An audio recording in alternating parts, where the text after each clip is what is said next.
Varicose veins కి సరైన చికిత్స కోసం సంప్రదించండి Avis hospital.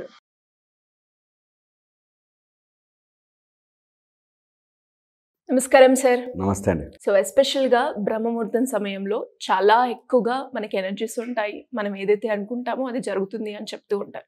Sir one doubt sir, ఎప్పుడైతే మనము ఇలా పెట్టి ఇలా ఇన్హేల్ చేసినప్పుడు బ్రహ్మముహూర్త సమయంలోనే మనకి 2 nostrils నుంచి ఎయిర్ అనేది అవుట్కి వస్తుంది అని చెప్తూ ఉంటారు. అదే మనం కనుక వేరే అదర్ సమయంలో కనుక మనం చేస్తే అది రాదు అంటూ ఉంటారు. ఎందుకు సార్? రీజన్ ఏంటి? అది అందరికీ కాదండి, అది ఓన్లీ సాధకులకి మాత్రమే అలాంటి ఎక్స్పీరియన్స్ వస్తుంది. నార్మల్గా ప్రతి వ్యక్తిలోనూ ఎనీ 1 nostril ద్వారానే మనకి ఊపిరి బయటకు వస్తూ ఉంటుంది. Other is somehow partially blocked.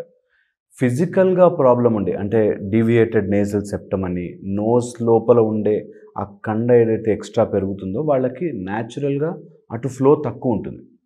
మనం మాట్లాడుకునేటప్పుడు ఈ న్యాచురల్గా బ్లాక్ అయిన, అంటే ఎనటామికల్ బ్లాకేజ్ ఉన్న వాళ్ళకి ఈ ఎక్స్పీరియన్స్ రాదు. బట్ కొంతమందికి బోత్ నాస్ట్రిల్స్ ద్వారా ఎయిర్ బయటకు వస్తుంటుంది. Rare combination. సాధన చేసుకున్న వాళ్ళకి, అంటే ఊపిరి మీద పట్టు తెచ్చుకున్న వాళ్ళకి 2 nostrils ద్వారా వస్తాయి. బ్రహ్మ ముహూర్తంలో కొంచెం ఎక్కువ తొందరగా వస్తుంది అన్నమాట. అది కూడా అందరికీ కాదు, సాధకులకు మాత్రమే. ఇది నెంబర్ 1. సెకండ్ వచ్చేసి మన బాడీ లోపల air in so many forms తిరుగుతూ ఉంటుంది. మనకి ప్రాణ, అపాన, ఉడాన, సమాన, వ్యాన, ఈ టైప్లో ప్రాణము అంటే గాలి రూపంలో రకరకాలుగా ప్రాణం తిరుగుతూ ఉంటుంది బాడీలో. ముఖ్యంగా మనం ఆలోచించుకోవాల్సింది ఊపిరి. బికాస్ మిగతా వాయువుని మనము బై ప్రాక్టీసే కంట్రోల్ చేయగలం, కానీ డైరెక్ట్గా చెప్పి కంట్రోల్ చేయలేం. ఊపిరిని మనం కంట్రోల్ చేసుకోవచ్చు. అంటే వెన్ యూ బ్రీద్ ఇన్ మన చేతుల్లో ఉంటుంది లిమిట్, బ్రీద్ అవుట్ మన చేతుల్లో ఉంటుంది లిమిట్. కానీ మళ్ళీ మనం అంతా ఆటోమేషన్లోకి వెళ్ళిపోతాం. కొంతసేపటికి అయిన తర్వాత మేము మెడిటేషన్ చేయించినప్పుడు కూడా కళ్ళు మూసుకోండి, ఊపిరి తీసుకోండి, ఆ 2 minutes పీల్చుకుంటారు. 3rd minute మళ్ళీ స్లో మర్చిపోతారు. నిజంగా భగవంతుడు వీడు మర్చిపోతాడని తెలిసే ఆటోమేషన్లో పెట్టాడు. లేకపోతే ఊపిరి తీసుకోవడం మర్చిపోయే వాళ్ళు చాలామంది ఉంటారు. చాలామంది ఊపిరి తీసుకోవడం, మనం కూడా సినిమా హాల్లో లా కూర్చొని వంగిపోతాం. మనం తర్వాత లేకపోతే ఆవలింతో అట్లా వస్తుంది. బికాజ్ న్యాచురల్గా బాడీలో లంగ్స్కి ఉండే కెపాసిటీ ఏంటంటే దే కాంట్రాక్ట్. లంగ్స్ అట్లా లాగుతాయి. అలానే మొత్తం కొలాప్స్ అవ్వవు, మళ్ళీ ఊపిరి తీసుకుంటుంది. సో న్యాచురల్ మెకానిజంలో మనకి కొలాప్స్ ఓపెనింగ్ జరుగుతుంది. కాబట్టి ఆ ఊపిరి అనే ప్రాసెస్ వెళ్తుంది. కొంతమందికి ఒక nose dominant, other nose blocked ఉంటాయి. దీన్ని ఇడా, పింగళ అని 2 రకాలుగా చెప్తారు. మనకి బ్రీద్ లోపలికి తీసుకున్నప్పుడు ఎవరికైతే థాట్స్ టూ మచ్గా థాట్స్లో ఉంటారో, ఆలోచనలో ఉన్నవాడికి లెఫ్ట్ డామినెంట్ ఉంటుంది. అంటే వాడు ఎప్పుడు ఆలోచనలో ఉంటాడు. He will not do anything. అది చేసుంటే బాగుండే, ఇది అయ్యి ఉంటే బాగుండే, అసలు నేను ఇట్లా అంటుండ్రా, నేను అట్లా అంటుండ్రా, అన్ని మాటలే ఉంటాయి, బయటకి ఏమి ఉండవు. వాడికి లెఫ్ట్ నాస్ట్రిల్ ఊరికే టూ మచ్ ఆఫ్ డామినేషన్ ఉంటుంది, అన్బ్యాలెన్స్డ్ అంటారు. ఓకే, రైట్ నాస్ట్రిల్కి వస్తుంది. ఇది రైట్ నాస్ట్రిల్లో వాడికి తొందరపడి చేసేయడం అన్నీ, ఏది ఒక ఆలోచనతో లేకపోతే ఒక ప్రాసెస్తో ఉండదు. తొందరపడి చేసేయాలి, అర్జెంటుగా చేసేయాలి, ఆ పని అయిపోవాలి, నాకు అది జరిగిపోవాలి అంతే. నాకు దొంగతనం చేశాను, నాకు అమ్మాయి చేశాను.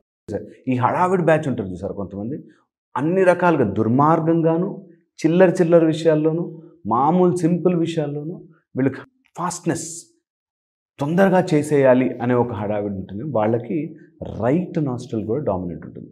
Wear they are too much in to action without thinking. కొంతమంది ఓన్లీ థింకింగ్ వితౌట్ యాక్షన్, వాళ్ళకి లెఫ్ట్, వీళ్ళకి రైట్. ఇది మారుతూ ఉంటుంది, ఎక్స్చేంజ్ చేస్తుంది. బికాస్ అందరూ అన్ని సమయాల్లో అలాగే ఉండలేరు. కొన్నిసార్లు మనకి భయం వేసినప్పుడు వీ టెండ్ టు థింక్ చేసి ఏమైపోతుందో, రేపు వాడు ఏమంటాడో, బాస్ ఏమంటాడో, లెఫ్ట్ డామినెంట్లో ఉంటారు. సో ఇది మన ఋషులు మునులు తెలుసుకుని దాన్ని ప్రాసెస్ చేసి, ఓకే దీన్ని గనక నేను అర్థం చేసుకుంటే, దీన్ని నేను if I can reverse it out, balance చేయగలిగితే, maybe I can change my life process, maybe I can change that stuck up pattern ఉంటాయి మైండ్లో. ఆ భయంలో ఉండిపోవడము, యాంగ్జైటీలో ఉండిపోవడము, లేకపోతే ఏదో అనుకుంటూ ఉంటాం సాధించేద్దామని, సాధించలేకపోవడం, ఇదంతా డామినేషన్ ఆఫ్ ద ప్రాణం. సో దాన్ని కనుక మనం బ్యాలెన్స్ చేసుకోవాలి అంటే బ్రహ్మ ముహూర్త టైంలో which one is more dominating, which one is fasterly మిమ్మల్ని గష్ అవుట్ చేస్తుంది, అలాంటివి చూసుకుని బై ప్రాక్టీస్ దాన్ని ఒక రిథం తీసుకురావచ్చు. Okay. And human being is a habit being. మనం ఏది అలవాటు చేస్తే అది. ఓకే, నేను ఒక చోటుకి వెళ్ళాను, ఒక అమ్మాయి చిన్న పిల్ల ఇటు ఒక పోల్ కట్టింది, అటు పోల్ కట్టింది, థిన్ రోప్ మీద నడిచేస్తాం. మనం నడవలేము, ఇంపాసిబుల్. ఎలా నడుస్తున్నాం అంటే మీకు అదతే నాకు ప్రాక్టీస్ అంట. Anything human being is a habit organ. ఏదైనా సరే నువ్వు అలవాటు చేయి, అలవాటు అవుతుంది. ఇది నా వల్ల కాదండి అనేది అసలు లేదు హ్యూమన్ బీయింగ్. నీ వల్ల కాదు నీ వల్ల కాదని నువ్వు అనుకుంటున్నావు. ఎందుకు అంటే నువ్వు ప్రాక్టీస్ చేయలేదు. మనం ఇది కూడా జస్ట్ బై ప్రాక్టీస్ ఎవరికి వాళ్ళు ఆలోచించుకోవాలి. నేను ఎటు డామినెంట్ ఉన్నాను, బాగా ఆలోచనలే, ఊరికి ఆ సోఫాలో అట్లా 3 వంతులు కూరుకుపోయి టీవీ చూస్తూ వీడి వేస్ట్రా, ఇది కాదురా, నాకు గనక ఛాన్స్ వచ్చుంటే అంటున్నావా, నువ్వు మైండ్లో ఉండిపోవు. లేకపోతే హడావుడు రోజంతా ఆఫీసులో పనిచేస్తారు కొంతమంది. ఆ 3,000 జీతానికి 5,000 జీతానికి సంవత్సరాల తరబడి ఆఫీస్లో పనిచేస్తారు. ఒక ఆఫీస్లో వాడు అందులో ఎదుగుండదు, ఏమి ఉండదు, గ్రోత్ ఉండదు, but still they keep on working. అలాంటి వాళ్ళు ఇంత పని చేస్తున్నాను, నాకు ఏంటి, వై యామ్ ఐ ల్యాకింగ్, ఎందుకు ఎదగట్లేదు అని వాళ్ళు ఒకసారి అనుకుంటే they can do this sadhana of exchanging their ఊపిరి. అందుకే వాళ్ళు ఎన్నో నాడులు కనిపెట్టారు. యాక్చువల్లీ వేగస్ నర్వ్ అని, so many nerves related to this. Heart బీట్ని కంట్రోల్ చేసే నర్వ్స్, తర్వాత ఊపిరిని కంట్రోల్ చేసే నర్వ్స్. నర్వ్ అని చెప్పే కంటే మన వాళ్ళు నాడులు అని చెప్పారు. ఎందుకు అంటే నర్వ్కి this a channel nerve and branched out, but నాడులకి everything is connected to everything. So ప్రతి నాడి ఇంకొక నాడికి ఇంకో రూపంలో కనెక్ట్ అవుతుంటుంది. ఇలా చాలా నాడులు మన బాడీ లోపల 72,000, more than that, but for naming 72,000. మన వాళ్ళు ఎంత అద్భుతం అంటే సూర్యకిరణాలకి పేర్లు పెట్టేశారు. చదివితే ఆశ్చర్యపోతారు. సూర్యకిరణాలని ఒక్కొక్క కిరణానికి పేర్లు ఉన్నాయి మనకి. అలాంటిది మన వాళ్ళు అంత ఆలోచించకుండా సూర్యకిరణాలకి పేర్లు చెప్పి డిస్టెన్స్ క్యాలిక్యులేట్ చేసి ఏ నక్షత్రం ఏ రోజు ఎక్కడ ఎలా మెరుస్తోంది అని రాశారు అంటే అవి నిజమా కాదా అనే దాంట్లో పక్కన పెట్టి నీ జీవితానికి ఉపయోగపడేవేంటి అని ఒక్కసారి నా జీవితంలో ఆలోచించుకోవాలి కదా. ఒక్కసారి ఈ భూమి మీద పుట్టినందుకు, ఈ భారతదేశంలో పుట్టినందుకు ఒక్కసారి నా జీవితంలో ఆలోచించాలి కదా. So that is very important. నాడి ఎటు సైడ్ ఎక్కువ, ఇడానా పింగ్లానా, నువ్వు ఈ రెండింటినీ బ్యాలెన్స్ చేస్తూ సుషుమ్నకు వచ్చావా, ఇది బై ప్రాక్టీస్. ఇలా చెప్పగానే ఇక్కడ ఒక వెరీ ఇంపార్టెంట్ డిస్క్లైమర్. ప్రతి వ్యక్తి నాకు తెలుసు, నేను చేసేస్తుంటాను, అలా ఉండదు. నీకు ఇడా అయిన వాడు వేరే వాడికి పింగళ అవుతుంది ఖచ్చితంగా. ఇది వాడి ఎగ్జాంపుల్ అంతే. నీ బాడీలో ఏంటో నువ్వే సెట్ చేసుకోవాలి. చాలా నేను చేసేస్తానండి, నాకు కలర్లో కనిపించేస్తానండి.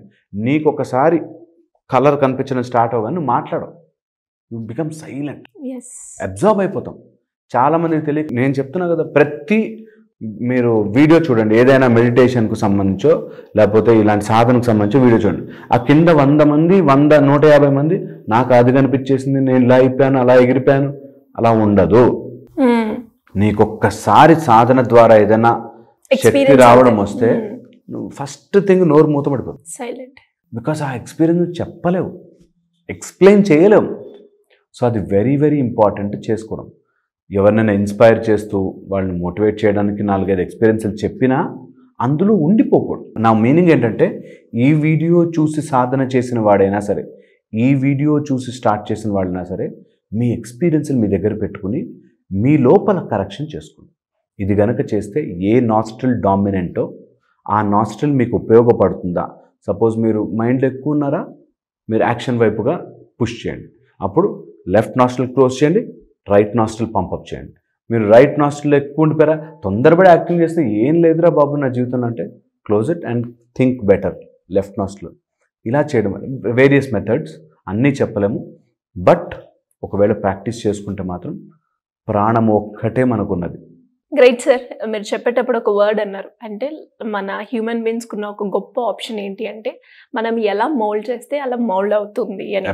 అండ్ మీరు అన్నట్టుగానే చాలా మంది కూడా ఒకవైపు థాట్స్ 360 యాంగిల్స్లో 360 టైమ్స్ ఏదో ఒక థాట్ అనేది బ్రెయిన్లో రన్ అవుతూనే ఉంటుంది. అది బ్యాలెన్స్ చేసుకుంటే ఎంత ఉపయోగం ఉంటుందో వాళ్ళే ఎక్స్పీరియన్స్ చేయాలి. అంటే ఖచ్చితంగా మీరు యాక్షన్లో ఉన్నా లేదంటే థాట్లో ఉన్నా ఒక్కసారి బ్యాలెన్స్డ్గా అవ్వాలి అంటే సార్ చెప్పిన పద్ధతిని అయితే ఫాలో అవ్వండి. Thank you sir, thank you so much.